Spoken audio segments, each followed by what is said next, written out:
চলো আজকে তোমাদের সঙ্গে শেয়ার করি আমার মা আর মিছরির বন্ডিংয়ের সেকেন্ড পার্ট।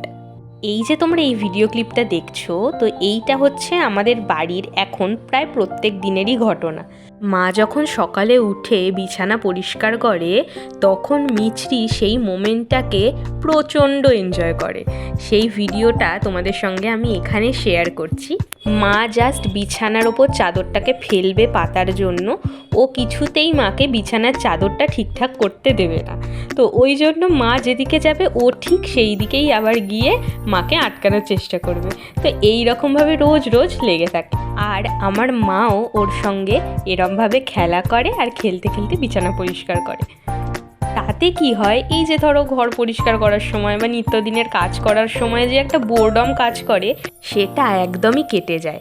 আর মিছরি হলো তার সবথেকে বড় প্রমাণ, বা মিছরি আছে বলেই এই যে বোরডমের মুহূর্তগুলো যেগুলোতে মনে হচ্ছে কাজ করতে ইচ্ছে করছে না, বা কোনো সঙ্গী থাকলে বেশ ভালো হতো, আমাকে একটু এন্টারটেন করতো, তো তার বেস্ট এক্সাম্পল হলো আমাদের মিছরি। প্রত্যেকটা কাজে যে যেখানে থাকবে, যে যেখানে কাজ করবে, সব জায়গায় গিয়েও ঘুরু করবে, আর ওর সঙ্গে টাইম স্পেন্ড করতে করতে সময়গুলো অটোমেটিক্যালি সুন্দরভাবে কেটে যায় আমাদের সকলের। আর তোমাদেরকে যেটা আমি বলছিলাম যে আমার মা যেহেতু মিছরির সঙ্গে সব সময় থাকে বা সব থেকে বেশি সময় থাকে, মানে যতটা সময় আমিও ওকে দিতে পারি না, ওই জন্য কি হয়, মায়ের সাথে থাকায় আরও সুবিধা হয়েছে। মায়ের সব রকম কাজে মিছরি মায়ের পাশে ঘুরঘুর করে। এ তো গেল মায়ের বিছানার চাদর ঠিক করার কথা। এবার আমার মা কি করে, একটা চাদর পাতে, তার উপর আরেকটা চাদর পাতে, যে যদি সারাদিন ধরে অনেকে বিছানায় বসবে, ধুলোবালি হয়, ময়লা হয়, তো রাত্রিবেলা ওই চাদরটাকে তুলে তারপরে নিচের যে চাদরটা পাতা আছে ওটার উপরে শোয়।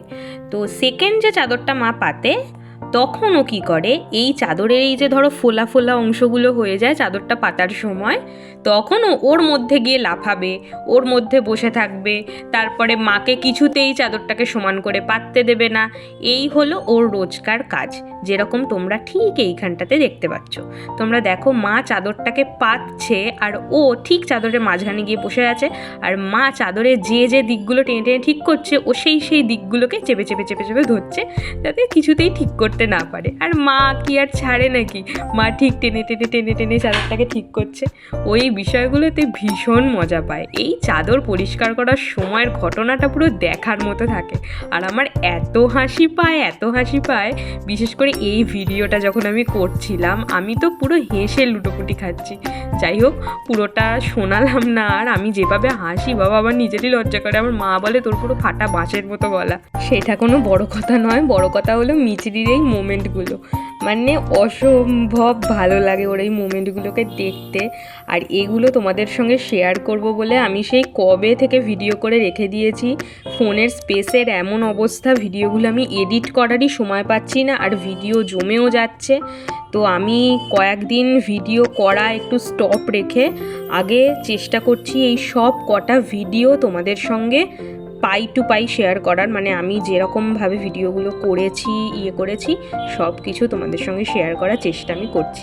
দেখো এখানেও মিছরির মজা। মার বিছানা পরিষ্কার করা প্রায় কমপ্লিট, আর ও বিছানার এক ধার থেকে নামবে আর এক ধার থেকে দৌড়ে এসে আমাকে ধরবে।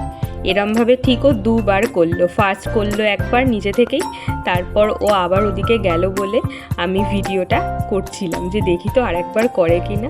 তো আবার ওই সেম জিনিস করলো, আর ও ঠিক এইভাবেই শিকার ধরে, মানে সব জিনিসকেও ঠিক ওর শিকার মনে করলেই এরমভাবে আস্তে আস্তে আগে ঠিক লক্ষ্য করবে জিনিসটাকে, তারপর এসে টুক করে ধরে নেবে।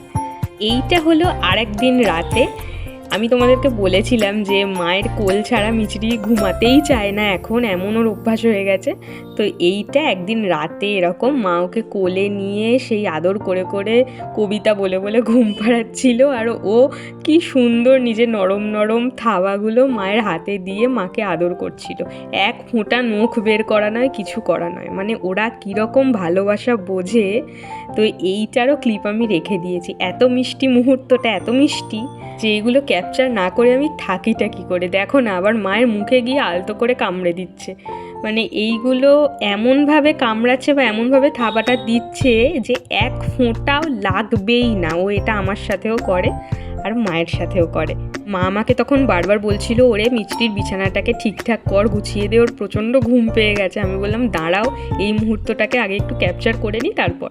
এইটা হচ্ছে আরেকটা ভিডিও। সেদিন আমাদের বাড়ি লক্ষ্মী পুজো ছিল, তো আমাদের বাড়িতে পুজো খুব ভোর ভোর হয়, ওই জন্য মিষ্টিকে ভালো করে জড়িয়ে নিয়েছিলাম একটা চাদর দিয়ে, যাতে ওর ঠান্ডা না লাগে। আর ও দেখো কিরমভাবে লক্ষ্মী ঠাকুর দেখছে। সেদিন বেশ ঠান্ডা পড়েছিল। আর এইটা হচ্ছে শীতেরই আর একটা ভিডিও ক্লিপ। যখন ও প্রথম আমার কাছে এসেছিল, একদম ছোট্ট ছিল, তখন আমি গোপালের একটা জামা, মানে আমি আমার পুতুলকে পরাবো বলে কিনেছিলাম, বাট মেনলি এটা গোপালকে পরানোর জামা, সেটা ওকে পরিয়ে দিয়েছিলাম যাতে ওর ঠান্ডা না লাগে। কি যে কিউট দেখতে লাগছিল। আর ও মায়ের কোলে বসে বিস্কুট খাচ্ছিল তখন যেহেতু ডাক্তার দেখায়নি, ওর ফুড হ্যাবিটগুলো জানতাম না, তো এরকম একটু আধটু বিস্কুট টিস্কুট খেত। এখন আর ওগুলো দিই না, এখনও নিজের বিস্কুটই ও খায়। আর এইটা হচ্ছে কিভাবে মা সেদিনকে ওকে ধরে রেখেছিল। ও মায়ের পাশে চুপটি করে বসে আছে, যখন সুযোগ পেল তখন উঠে গেল। মানে মা যদি ওকে চেপে ধরে, ও কিছু মানে সেরকম বলে না আর কি, মজাই পায়। আর এই দেখো মায়ের সঙ্গে আবার এখানে ওনার খুনসুটি শুরু হয়ে গেছে। তবে এখানেও মাকে কামড়াচ্ছিলই, তখনও তো পুরোপুরি জানতাম না যে কীভাবে ওকে ট্যাকেল করতে হবে, বা ওর এই কামড়ানোর স্বভাবটাকে কীরমভাবে মানে এড়িয়ে যেতে হয়। তো তখন একটা ছোট্ট ভিডিও ক্লিপ নিয়েছিলাম, ওটা মার সঙ্গে এই কামড়াকামড়ি করছিল। এখন আর অতটা করে না, খিদে পেলে বা অভিমান, রাগ, দুঃখ ওরকম কিছু হলে জাস্ট করে, আর বাকি টাইমটা এখন ভালোই থাকে। এইটা আমরা সেদিন একদিন সকালবেলা জলখাবারে বসে কচুরি খাচ্ছি। ওর খাবারের দিকে ইন্টারেস্ট থাকুক না থাকুক, মানে ও সেই খাবারটা খাক আর না খাক, খাবারটা ওকে দেখতে হবে যে কি খাচ্ছি আমরা। তো দেখো চুপটি করে বসে আছে, মানে আমরা যে খাচ্ছি ওর ইন্টারেস্ট আছে শুধুমাত্র খাবারটা দেখবে, বাট ওই খাবারে গিয়ে লাফিয়ে পড়া, খেয়ে নেওয়া, মুখ দেওয়া, এগুলো খুব একটা করে না।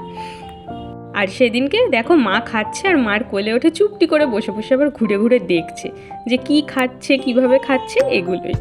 তো মিছরির এই ভিডিওগুলো তোমাদের কেমন লাগছে, আমাদের মিছরিকে তোমাদের কেমন লাগছে, তোমরা কিন্তু জানিও কমেন্ট করে।